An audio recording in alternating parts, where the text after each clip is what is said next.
Hello everyone, for today's video is manghimo tag souvenir DIY din siya guys ha. Kani siya guys, kani mo yun ani is napalit rin ako sa Shopee kani.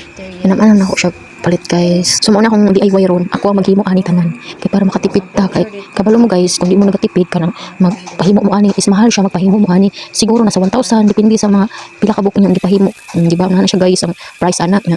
Tapos plus kuan pa jud lisod kani nga dili nimo di ka mag DIY kay labaw na magpahimo ka na mahal ka ay magpahimo kay so diba mo na ako mahimo guys ang kinalabasan niya result niya so mo na siya guys ako pa naghimo ng ribbon guys so bahala na magpasok-pasok ta basta mahindot lang siya ang kawagalingon akong gawa o diba guys so pwede na ko kuana na mag-business ubingon anak charot so dire lang tama na to ang DIY I hope na maka kuan mo na nakatunahan sa bitaw ay kung gusto mo magpahimo guys so naara ko anda mo himo pero depende lang sa price ang akong kuan sa inyo ha magpalit o man tanag mga kuan guys na materialis o di ba di siya sayon magbuhat di ba so kamo kung ganahan kamura din kapuyon so kamura po maghimo naman naman rin yung buhat so thank you for watching everyone, bye.